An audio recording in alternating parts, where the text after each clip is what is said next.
Ndabaramukije cane bakunzi b'ikiganiro igitondo gishasha, amahoro y'Imana niyo ndabipfurije mu byanyu no mu banyaho muherereye. Ndabaye ikaze muri kino kiganiro cacu dusanzwe tubashikiriza igihe cose iyo twagitunganije, aho dutumbereye kuganira namwe abakunzi ba kino kiganiro ijambo ryo kuzirikana ko ijambo novuga ngo ry'umunsi canke impamba y'umunsi. Ivyo byose bivana kumbure n'ico umuntu yoba ahisemwo kwita kino kiganiro, ariko mu bisanzwe niyo ntumbero. None rero ni jewe Janvier Imana irambona, nama ndagitunganya kandi nje nama ndakibashikiriza igihe cose kiba catunganijwe. Nagomba ngo dusangire amajambo tubona mu gitabo ca kabiri ca Samweli. Igitabo ca kabiri citirirwa Samweli ni igice ca mbere dusome kumbure munyemerere dusome duhereye ku murongo w'17, hanyuma turageza ku murongo wa 27.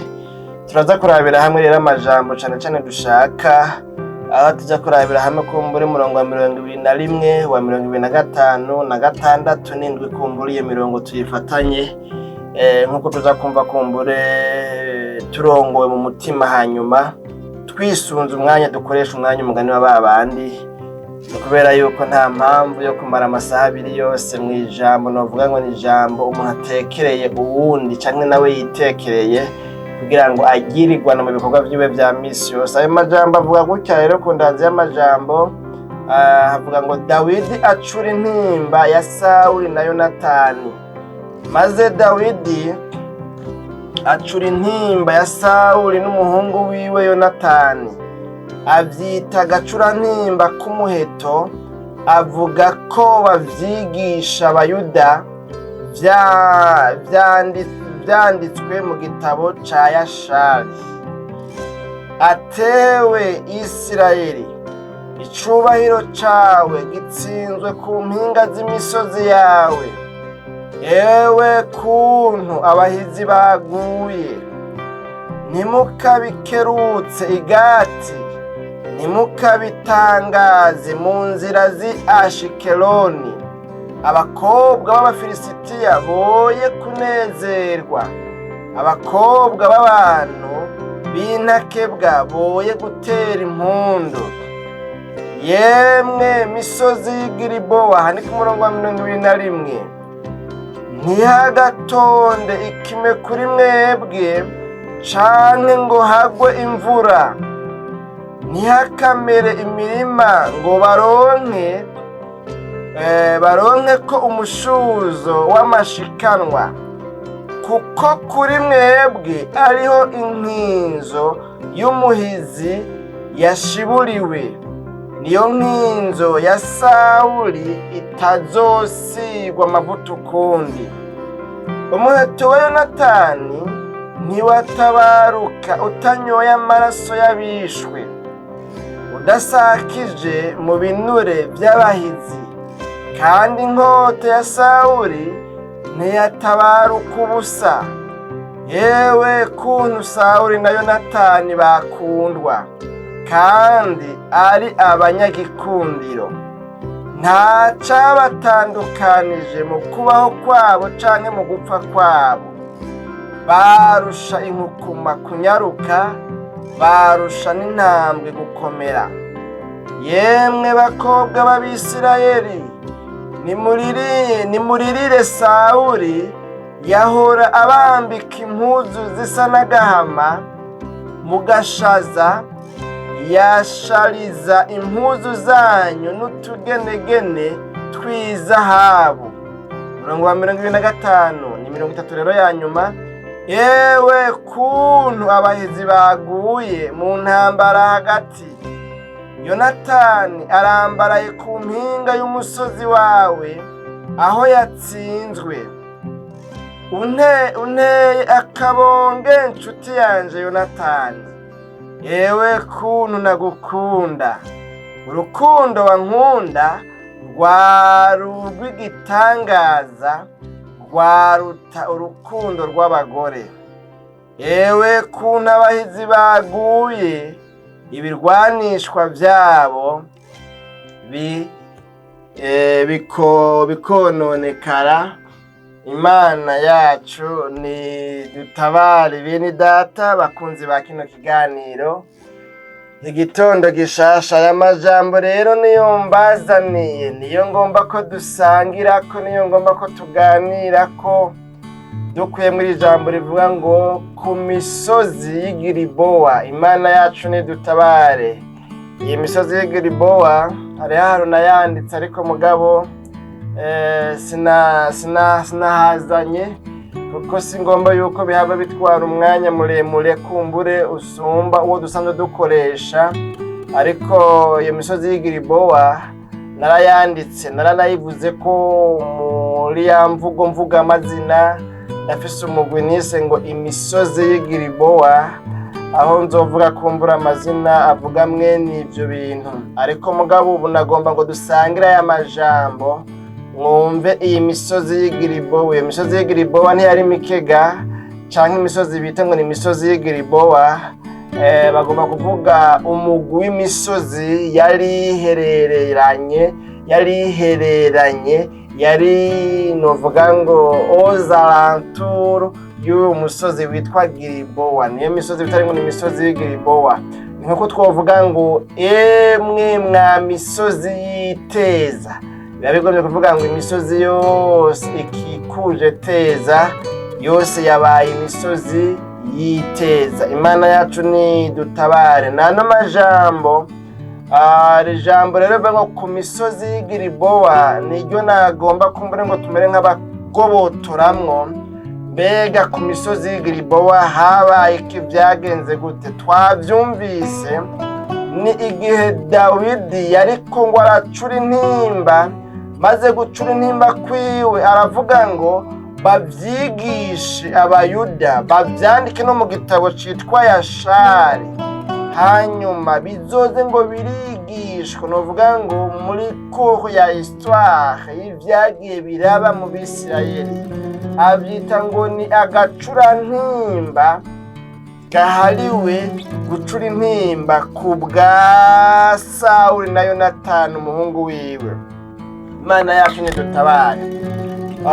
Uyu Sawuli yari umwami, niwe mwami ndibuvuge ngo niwe mwami novuga ngo wa mbere, kandi uyu mwami w'Abisirayeli byabonekana yuko yanse urunuka Dawidi. Ntituyabo tuvuga amakuru yiwe ni maremare, atanguriye ca gihe bahamagara Dawidi bakamuha akazi ko kuzocurarangira umwami Sawuli iyo yafashwe n'impwemu mbi y'igikange.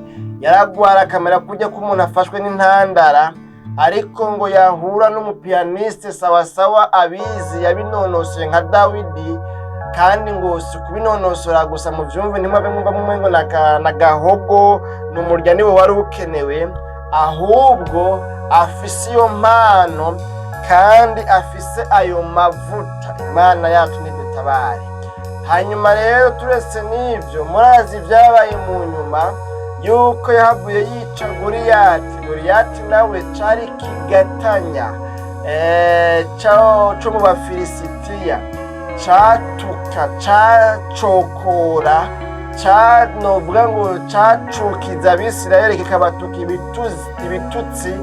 Naho nyene vy'abungere baho hambere, abungere baho hambere bari bafise imikomo. Naho numva turi mu buhungiro, iyo nakuriye ndi umwe mu bantu barutse mu gihe c'intambara.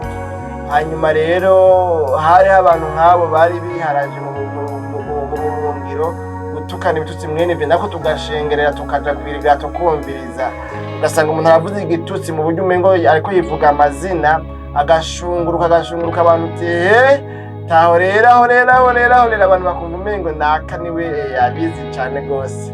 Ivyo bitutsi vy'abungere rero bavuga cane ngo tugire gutengura kagira gutya agashunguruka. Ivyo bintu rero umuntu nge navyo mbavuga kuko nta n'ivyo nzi cane, uretse kugira ngo buce noba nibuka ico gihe bwavuzwe bidakenewe mugabo, kandi Imana yacu ni dutabare. Hanyuma rero uyu Dawidi yahavuye yica kino kigatanya Goliyati. Ibyo nizera ko kumbure atari bishasha ku bakunda gusoma aya majambo y'Imana. canke se Bibiliya. Hanyuma rero Dawidi ngo baramuririmba bavuga ngo Sawuli ni koko yarishe abo yishe, tubagereranya n'igihumbi mu yandi majambo, yishe igihumbi, ngo ariko Dawidi wewe yishe ibihumbi indiri. Imana yacu nidutabare. Bene data bakunzi ba kino kiganiro igitondo gishasha, kuva ico gihe rero Sawuli naho ari we yari yisabiye ngo hoboneka umuntu adukura ko bano bafilisitiya badusuzugura bakaduhana na rujongo, hoboneka umuntu adukura ko agasuzuguro akica ujya muhizi mu bafilisitiya yitwa Goliyati, nzomugabira mbere ndanamushingire n'umukobwa wanje azoba umukwe wanje. Iryo ryari iteka ridakomeye, ibambe ridasanzwe, ryari iteka rikomeye kuba umukwe w'umwami. Imana yacu nidutabare. Narijya wumva bwari kuba ari ubuhizi budasanzwe.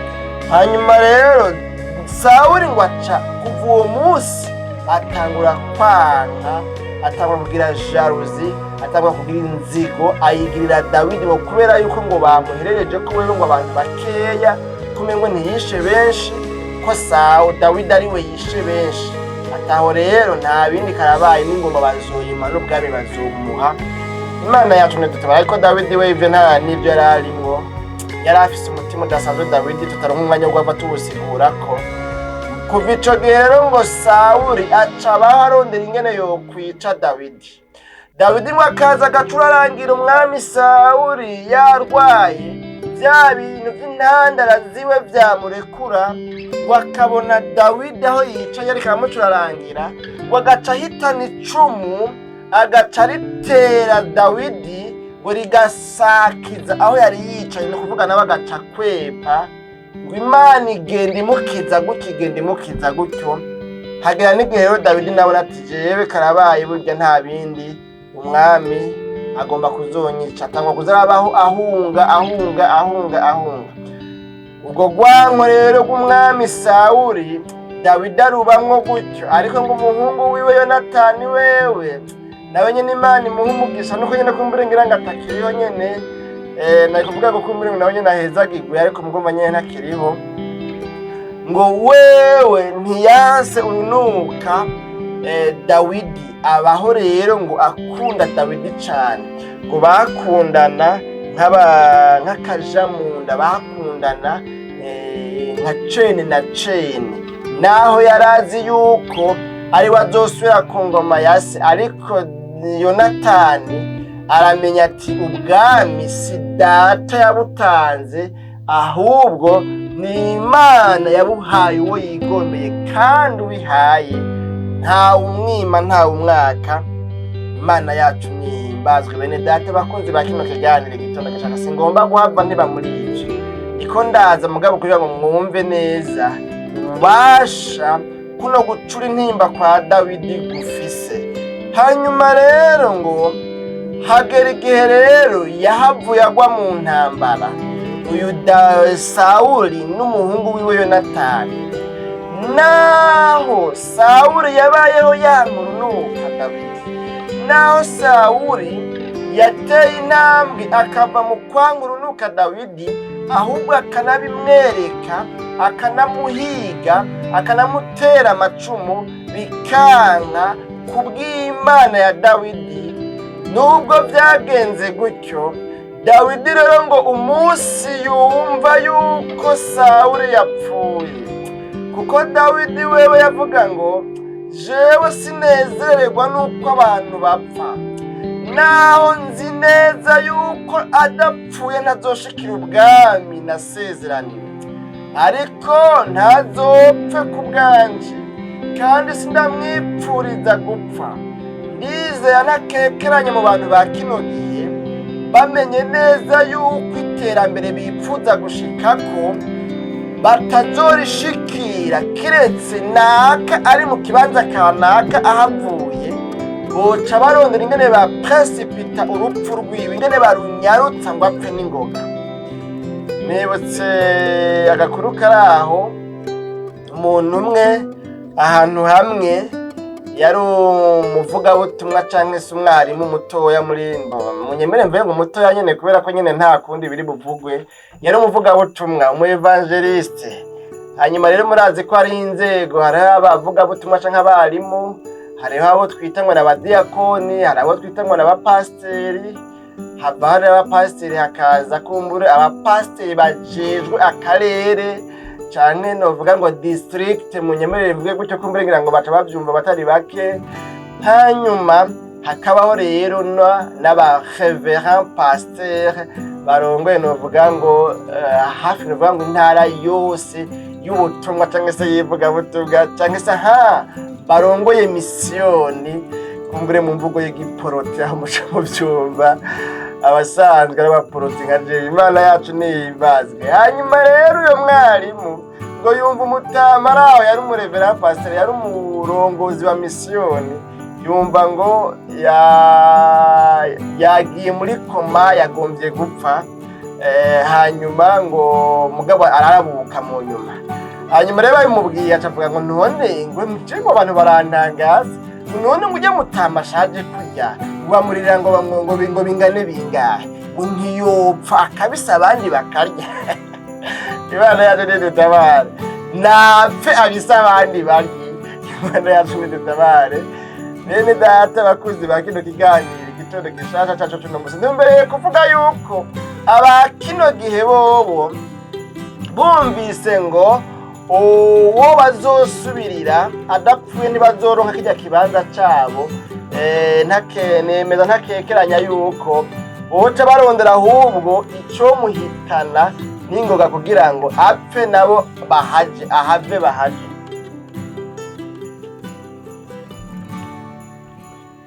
None rero Sawuli wewe ngo suko vyari bimeze. Sawuli araheza ngo nako mbere Dawidi mu ntunge, Dawidi ngo bamubikira amakuru yuko Sawuli yapfuye. Ayumvise ngo aca acura intimba. Uravye usanga yavuze ubuhizi budasanzwe bwa Sawuli naho yitwa ko ari umwasi wiwe. Uravye usanga yararize acura intimba, aravuga ngo bikwiye kuzokwama vyigishwa yuko habaye ibintu bimeze gutya. Imana yacu nidutabare. Bene data bakunzi ba kino kiganiro igitondo gishasha cacu cuno musi, aravuga rero ngo yemwe mwa misozi y'Igilibowa ntihagatonde ikime kuri mwebwe. Aracura intimba, ararira, araturikisha, araboroga, aravuga ngo yemwe mwa misozi y'Igilibowa mwebwe abahizi baguyeko, mwebwe shando bataye abahizi mu Bisirayeli baguyeko, kuri mwebwe niho imivyimba y'abahizi twari twishimiye irambaraye, kuri mwebwe niho inkota z'abahizi zahora zitabara zigiye kugwanira ubwoko bw'Imana, mbere ngo ntiziveyo zitisha abansi b'ubwoko bw'Imana. Izo nkota kuri mwebwe ngo niho zirambaraye. Imana yacu nidutabare. Aracura intimba, aracura intimba, aracura intimba, aracura intimba, aravuga ngo yemwe mwa misozi y'Igilibowa, arayituka canke arayisiba ngo ntihagatonde ikime kuri mwebwe canke ngo hagwe imvura, ntihakamere imirima ngo baronke umushuzo w'amashikanwa, kuko kuri mwebwe nta kindi ciza gishobora kuva kuri mwebwe. Muhitanye abari abahizi, kuri mwebwe niho abari abahizi baguye, kuri mwebwe bitumye ivyabaye kuri mwebwe bikwega indirimbo y'agacurantimba. Kuri mwebwe nta kindi ciza twiteze, kuko muhitanye abari abahizi mu Bisirayeli. Imana yacu nidutabara ngo kuko kuri mwebwe ariho inkinzo y'umuhizi yashiburiwe, niyo nkinzo ya Sawuli itazosigwa amavuta ukundi. Imana yacu nidutabare bene data bakunzi ba kino kiganiro.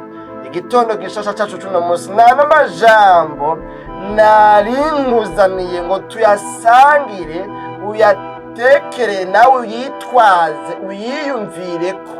Uyu Dawidi ashiraho indirimbo y'agacurantimba kubera iki?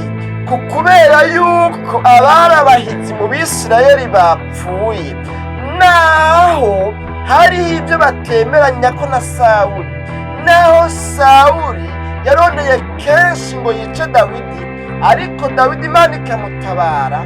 Dawidi ibyo byose arabirengera kubw'umutima w'imbabazi, kubw'umutima w'ubuntu, kubw'umutima w'agakiza kari muri we, no kubw'uko atanezererwa inabi iba kuri bagenzi biwe, kubw'uko yumva ko igihugu gipfakaye nawe nyine apfakaye mu bandi, kuko yaharura icubahiro c'Abisirayeli mu bihugu bihakikuje, akavuga ngo Abisirayeli turaryambaye, Abafilisitiya bazohora bagirane, bazohora baririmba bavuga ngo twarishe umwami w'Abisirayeli. Byumvikana kumengo nagatukisha kubw'icubahiro c'ubwoko bw'Imana, c'igihugu c'Imana, icubahiro c'igikorwa c'Imana. Imana yacu nidutabare bene data bakunzi ba kino kiganiro. Igitondo gishasha cacu cuno munsi rero novuga ngo iki? Novuga ngo muri kino gihe natwe turiho dufise ibyo turiko turagwana navyo, turi kuri shando bataye. Hariho imisozi y'Igilibowa dutabarako, turiko turarwana na Satani n'isi n'umubiri, duhanganye n'urugamba rwo mu buryo bw'ikemu. Imana yacu nidutabare. Kandi ugasanga hariho kumbure abananirwa kuri iyo misozi nyene, kuri iyo shando bataye, kuri iyo terrain umuntu aba ariko aragwanirako, ugasanga umuntu arananiwe, ugasanga umuntu araguye, ugasanga umuntu aracumuye, ugasanga umuntu kwa tuzi ko ari umukizwa mugabo ukaza wumva ngo yaguye. Hanyuma rero muri kino gihe kubera yuko ba Dawidi atari benshi, ugaca usanga ku marezo sosiyo turaryoherwa cane no gukindaga babandi, baba bakizwa, baba abakozi b'Imana, baba abapasitori. Ugasanga imbuga ngurukana bumenyi zicishwa kw'amakuru mwenayo si iz'abapagana hanini, ahubwo ugasanga ni iz'abantu nashaka nabo twategerezwa gufatanya urugamba. Mugabo rero tukaryoherwa cane no gushira hanze ubwambure bwa bene data, nkaho umengo si twebwe tubonye baracumuye, nkaho umengo ntibyo babako, ahubwo birakabona bibaye bakome bateseke, nabo bokabona bigira ngo kunuku. Imana yacu nidutabare. Ariko mugabo hariho icigwa gikomeye ngaha kuri Dawidi. Dawidi we wavuga ngo mwene majambo yavuga ngo ibyo twapfa nibyo tumandeka gucura intimba, kuko ikibaye gitukishije ubwoko bw'Imana, gitukishije igihugu cose. Nanje mpindutse agatukisha, nanje ndamaramaye, nanje ndi concerne, nanje birandaba, nanje biranyerekeye. Iyo igikorwa c'Imana gitutswe nanje mba ntutswe, iyo ubwoko bw'Abisirayeli bupfakaye nanje mba mpfakaye.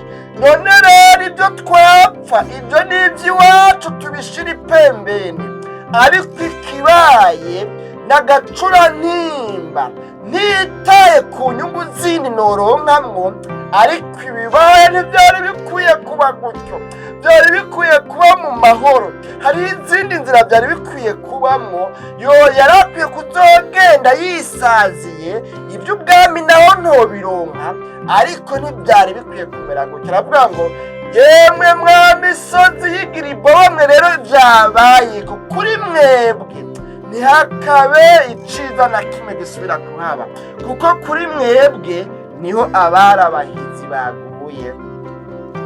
Imana yacu nidutabare bene data bakunzi ba kino kiganiro igitondo gishasha. Muri bino bihe mw'ikartier, mu mihana, urukurukuru ruduma, bya bintu tuvuga ngo radio munwa, ugasanga kumbure naka bariko baravugwa, usanga abantu ba mbere baryoherwa nuko vyovugwa, baryoherwa nuko naka yoshigwa habona, baryoherwa nuko naka yomaramara, baryoherwa nuko naka ubwambure bwiwe mu buzima rukristo bwoja habona, usanga arabakizwa bene data. Ariko siko vyari bikwiye kumera. Imana yacu nidutaba dukwiye kumera nka Dawidi, tukababazwa n'ibibi bibaye ku bandi. Uyu mutima nibaza kufiswe n'abake muri no minsi, aho umuntu ababazwa n'ibyabaye ku bandi, aho umuntu yikorera umutwaro akaba yoririra Imana ku bwa mugenzi we, akaba yofata umutwaro agasenga ku bwa bagenzi we abona bari mu ntege nke. Muri kino gihe kugira ngo umuntu abe yofata amasengesho avuge ngo reka nsengere banaka n'Imana ibatabare, ibiriko birababako ibakomeze ibaha imbaraga, ibaha ubushobozi bwo kunesha, muri kino gihe ibyo bintu ntivyagutse. Ariko Dawidi tubonye ngaha yavuze ngo yemwe mwa misozi y'Igilibowa mwe, Imana yacu nidutabare ngo ntihagatonde ikime kuri mwebwe canke ngo hagwe imvura.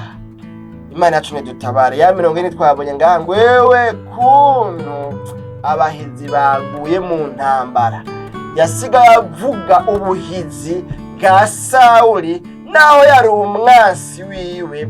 Imana yacu nidutabare, naho Sawuli yari umwansi wa Dawidi. Imana yacu nidutabare. Na rero nano majambo bene data bakunzi ba kino kiganiro, ubundi yaririmbye avuga ngo ruri abandi nawe rutakwibagiye. Uraca avuga ngo uyu munsi ni jewe, ariko ejo nawe ashobora kuba wewe. Sinumva impamvu yotuma abantu twitwa ngo turi mu rugendo ruja mu ijuru tunezererwa nuko abandi baguye, tunezererwa nuko abandi bagize shite, tunezererwa nuko abandi bahombye, tunezererwa nuko abandi bagize ibyago. Sindumva ico kintu cotuma umupasiteri kanaka ategura plan, ategura umugambi wo kwagiriza ibinyoma umupasiteri mugenzi we, asangwa turi mu rugendo ruja mu ijuru twese. Ibyo bintu sindavyumva. Nigeze kumva umupasiteri araho nanje yambereye kumbure wundongoye mu bikorwa bitandukanye, kumbure numva ngo yatumye kwa amazi nyene nkaya ya Kinju, hanyuma rero baramuzanira nyamazi, mugabo ngo bari baciye bafata agashinge ngo barazibura, batiramo agashinge bashiramwo acide. Byumvikana ko bari bamaze igihe babitegura. Umuntu yo gutuma amazi mu kanya isaze ngo ube waronse urushinge, waronse na acide utari usanzwe bitegura, warabiteguye. Hanyuma rero y'amazi ararumura ngo agirente anwe, hanyuma ashikanye mu kanwa, imbere yo kumira yumva ya mazi uko ameze ntameze nk'amazi asanzwe anwa. Acagira amakenga, ataracira ati ibi bintu ndumva ko bitameze neza. Basha barapima rero, bafise ingene bapima ivy'amaside n'ibindi, bagasuka ku vyatsi kubiki, bakaraba ibintu nyene nk'ivyo oye. Ahari nk'ibintu byo bishobora gupfa, bashobora gufata ikintu bakagihereza ntuzeye kikarya, hanyuma gaca gipfa, gashobora ati haje mba mpfuye. Hanyuma baca basanga koko yari acide, kandi bigenze gutyo none kuba arayazanye yarazwi. Mwumva yuko amatohoza ata muntu n'umwe yari kwerekana. Imana yacu nidutabara. Ariko mugabo kubera iki abantu bakunda gapfa, abantu ntibabankunguka. Sindumva rero impamvu yotuma abantu bajyana bitwa ngo n'abakozi b'Imana, bitwa ngo n'abasenzi, bitwa ngo n'abaririmbyi. Nama numvise amakuru aha hariya ugasanga abantu nibo bari kubaricana, nibo bari kubaramara nabo nyene ubwabo. Imana yacu nidutabara. Ariko Dawidi aravuga ngo nubwo Sawuli yari afise ibintu yandondera ngo anyice, yanyanka, hari ibyo tuvuga ngo twapfa, ariko mugabo ibibaye sindabinezerewe namba na gatoya. Agira indirimbo y'agacurantimba, agira akabonge muri we, aravuga ngo yemwe mwa misozi y'Igilibowa kuri mwebwe. Urumva ugwango rwose ntiyarutaye kuri wa muntu yari afite icyo bapfa, yarutaye ku cahitanye uwari yitwa umwansi wiwe. Imana yacu nidutabare. Bene data bakunzi ba kino kiganiro igitondo gishasha, ngomba rero ngo dusenga Imana kumbure kugira ngo ntiduhave dusanga tuko turatera cyane. Icigwa nagomba ko dukuramwo ni ikicigwa co guhangana n'imisozi y'Igilibowa, vya bindi bihitana abantu, vya bindi bituma bagwa mu vyaha, bwa bushakanye, bwa busambanyi, novuga ngo ya macakubiri, gwagwanko, vya bindi bigirane bihitana abantu bari bitwa ko bakorera Imana. Bijya nivyo mwasi wacu naye aba bandi, aba ni bene data n'abakunzi bacu dusangiye urugendo ruja mu ijuru. Ntidukwiye kunezererwa ibibi bibabako, ahubwo dukwiye kubabazwa n'ibibi bibabako. Imana yacu nidutabare. Bene data bakunzi ba kino kiganiro, igitondo gishasha cacu tunamusonane n'ano majambo, tugomba dusenga Imana. Sinzi nawe uko umeze muri kino gihe, mbega ku munzane ubona nawe byifashe gute? Aho wewe by'ukuri wawe ni mufisi ibyo mupfa, ubu wumvise ngo arapfuye ntiwoca wiheza ifana ngo reka ndamuganduke ko. Imana yacu nidutabare. Muri kino gihe hagwiriye ubutumwa bwinshi bwereka abantu ko bafise abansi. Hari ubutumwa bwinshi bugwiza abansi bwereka abantu ko bafise abansi. Hari ibyo bakuvuze ko baragukonesereye, barakuboshe, kandi ibyo birabaho, birashoboka, biragwiriye. Ariko mugabo ugasanga nubwo bihari bikeya mentalite y'ugwanko mu bantu, bituma abantu biyumvamwo ikintu c'ugwanko, bantu umuntu wese kumbure kuri ino si kirasingira ngo umukoreye iciza akakibona. Imana yacu nidutabare. Rya jambo Yesu yavuga ngo mukunda abansi banyu, rya jambo sinibaza ko agarutse akarivuga batwaba bamutera amabuye. Mukunda abansi banyu. Imana yacu nidutabare. Nari kuvuga ingene numvise abantu bamwe bariko barasenga bavuga ngo Mana ngo bagire ibyago, bahura n'ibyago, ntibaryame ngo basinzire, nibajya ntibirenge mu muhogo. None bitarenze mu muhogo byoca bigenda gute? Boca bapfa. Urumva nyine bashaka urupfu. None burya wosenge Imana usaba ngo bapfe igashoka ibyumva. Mwirinzi ibyumva byoba bivanye n'uwo muntu wari we n'urugero yabikoze ko. Nayo ubundi hoho imbere y'Imana naruhebwa arakizwa. Imana yacu nidutabare. Bene data bakunze ba kino kiganiro, turi muri ico gihe rero hari ubutumwa bwinshi mwe nubwo ukwereka yuko utateye imbere kubera yuko amajambo bakuvuze ko, kubera ivyo bagukonesereye, kubera ivyo bakugiriye, kandi birabaho, birashoboka. Ariko mugabo ubona yaba ubwo gwanko gwaza rutumbereye bijya bagukoreye rudatumbereye ababikoze, ahubwo ababikoze ukumva kubipfurije ijuru. Ubwo vy'ukuri muri kino gihe tworonka abavuga ngo Mana ubaharire icaha cabo, kwa kundi Stefano yababarira abariko baramwica. Muri kino gihe sinibaza ko twobaronka. Imana yacu nidutabare ngo baharire abariko barabatera amabuye, sinibaza. Kandi rero kino kinjana kiragoye. Imana yacu nidutabara. Ariko mugabo niko byategerezwa kugenda. Umuntu akakubabaza, akaguhombesha, akakurya amahera, akayaherana, hanyuma ukamubabarira, ahubwo muhuye ukamucorera kandi yaraguheraniye. Ibi bintu biragoye, ariko mugabo nibwo rugendo Imana yacu nidutabare. Ntitworonka kumbura abigisha benshi banshigikira ngo tubwire abantu mwene ibyo, ariko turakwiye kugera kuri urwo rugero rw'uko tubabarira abatugirira nabi, tukabahezagira, tukabacorera, tukabambika, tukabaha n'impuzu bambara, tukabaha n'ibyo bararira kandi baradukoreye ikibi.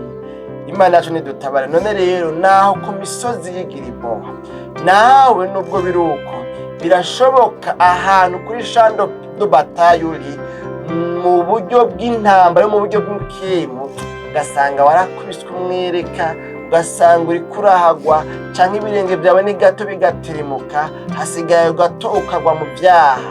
Sinzi yuko uhagaze neza rero ku misozi y'Igilibowa uri kugwana neza. Sinzi ko nawe bitariko birakugora ku bino misozi y'Igilibowa bivanye n'intambara uri kuragwana. Twagomba dusenga Imana naho utarapfa, naho utaragwa ku misozi y'Igilibowa, ariko nawe hari intambara uri kuragwana nazo, ukwiye kuraba yuko byifashe neza.